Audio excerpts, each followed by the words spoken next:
Welcome, everyone. Today, we're delving into a complex and often contentious issue.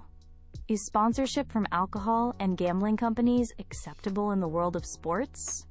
It's a debate that touches upon economics, ethics, public health, and the very culture surrounding our favorite games. Joining me to explore this are two distinguished guests with distinct perspectives. Mark Johnson is a seasoned sports marketing executive who will argue in favor of these sponsorships. Welcome, Mark. And Dr. Emily Carter, a respected public health advocate, will present the case against such partnerships. Welcome, Dr. Carter. Mark generally believes these sponsorships are vital for sports funding, while Dr. Carter raises concerns about the societal impact. We'll begin with opening statements from each guest, followed by a moderated discussion, and conclude with brief closing remarks.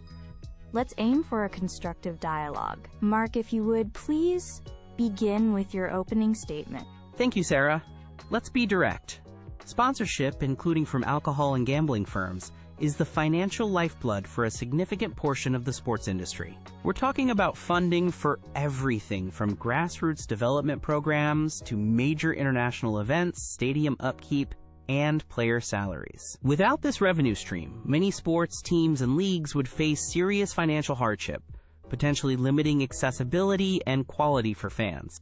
It's crucial to remember that both alcohol and gambling are legal, regulated industries catering primarily to adults. These companies have a legitimate right to market their products, just like any other legal business. Furthermore, the sports industry and these sponsors operate within established regulatory frameworks. Advertising standards are in place to prevent targeting minors and to promote responsible consumption or play. We often see prominent, quote, drink responsibly or gamble-aware messages integrated into these campaigns.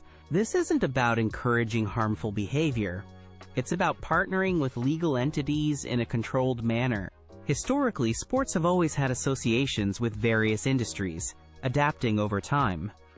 Banning these specific sectors feels like an overreach, potentially driven by a moralistic stance rather than practical reality. Ultimately, we must trust adult fans to make their own informed choices.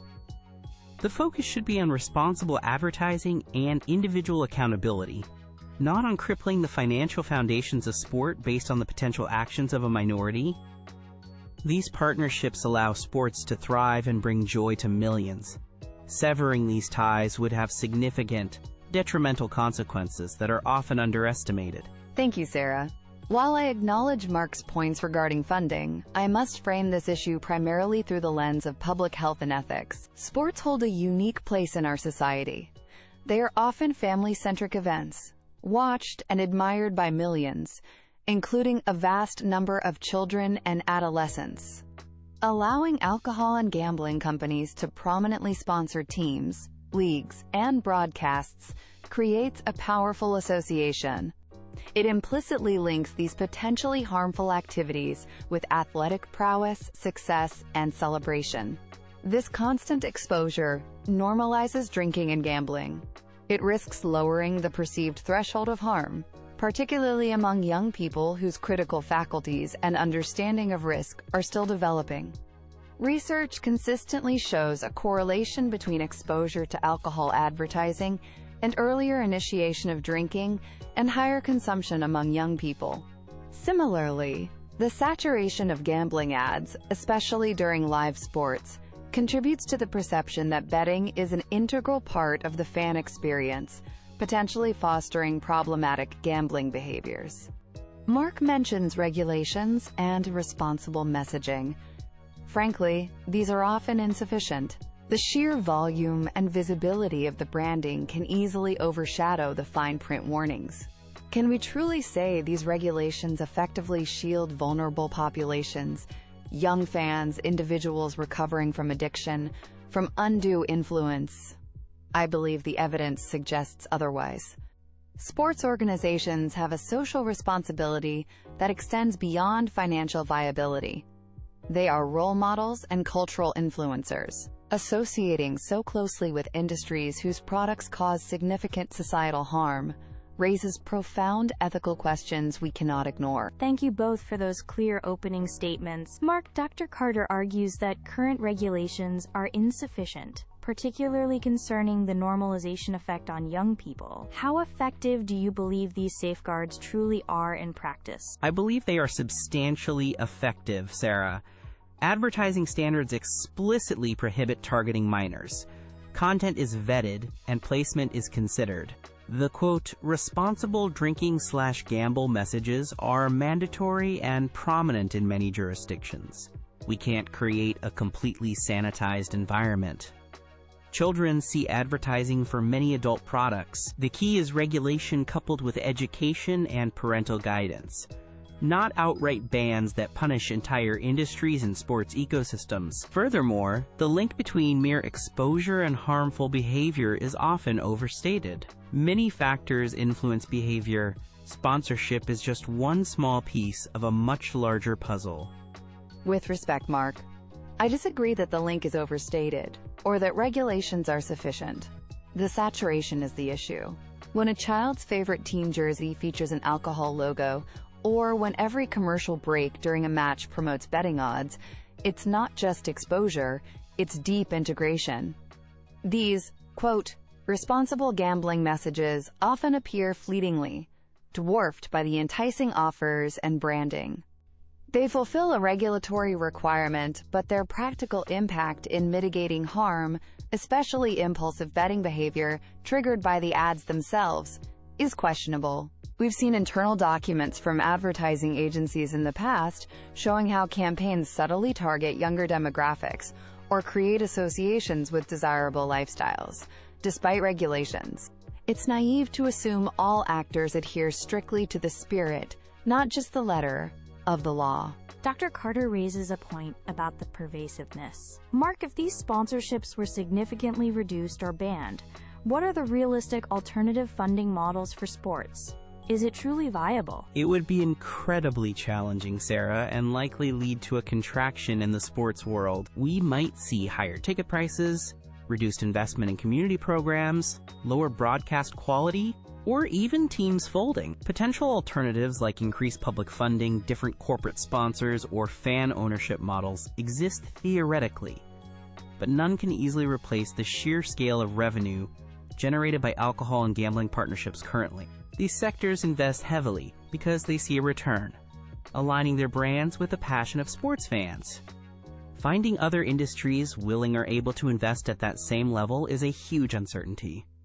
It risks making sports less accessible and more elitist. I understand the financial concerns, Mark, but perhaps this reliance highlights a vulnerability in the current sports business model. Should sports be so dependent on industries whose products contribute to public health problems? Exploring alternatives might require innovation and a shift in priorities. Perhaps it involves a greater emphasis on merchandise, digital content, or attracting sponsors from health-conscious or tech sectors. It wouldn't be easy, but the ethical imperative demands we explore it. We saw a similar debate around tobacco sponsorship decades ago. The sports world adapted then, and it can adapt again. Prioritizing short-term financial gain over long-term societal well-being seems a poor trade-off. The tobacco comparison is often raised, but I believe it's fundamentally different.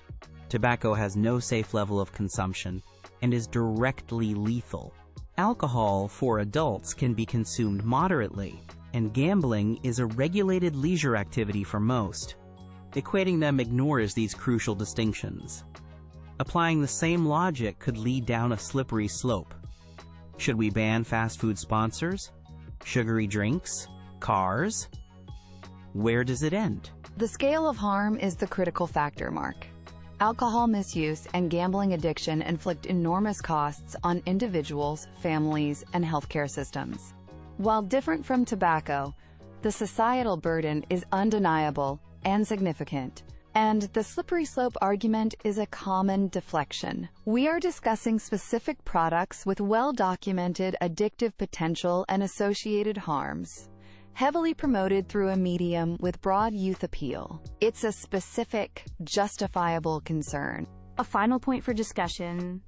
To what extent do you think this sponsorship simply reflects existing societal norms around drinking and gambling versus actively shaping or normalizing those behaviors? I believe it largely reflects existing norms. Alcohol and betting are integrated into many social activities, including watching sports, long before sponsorships became so prominent. Companies advertise where their adult consumers are. Sponsorship might reinforce existing choices for some, but to suggest it's the primary driver creating drinkers or gamblers seems unlikely. It's part of the cultural landscape, not the sole architect of it. I see it as a reciprocal and harmful relationship. Sponsorship doesn't just reflect, it actively shapes and amplifies. By embedding these brands into the excitement and tribal loyalty of sports, it lends them legitimacy and glamour they might not otherwise have. It makes gambling seem like a natural extension of being a knowledgeable fan, and heavy drinking like a necessary part of the celebration or commiseration.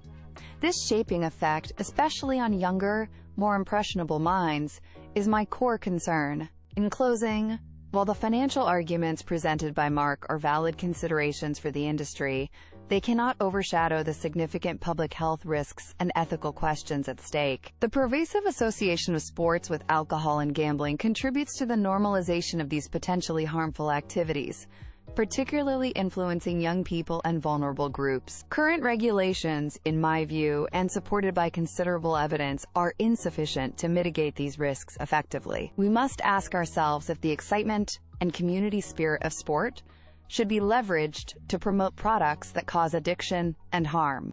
I urge the sports industry to look towards a future funded by sources that align better with the positive values sport should represent: health, fair play, and well-being.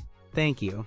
To conclude, these sponsorships represent a vital economic engine for sports at all levels. They are partnerships with legal, regulated industries that contribute billions, ensuring the viability and accessibility of the games we love. Banning them would inflict serious damage, potentially leading to higher costs for fans, reduced opportunities for athletes, and diminished community programs. We must uphold the principles of commercial freedom for legal businesses and trust in individual responsibility among adult consumers, supported by robust but reasonable regulations. The focus should remain on promoting responsible consumption and tackling problem gambling directly, rather than dismantling essential funding streams. A balanced approach, fostering responsible partnerships, is the most sensible path forward for the future of sport. And that brings us to the end of our discussion.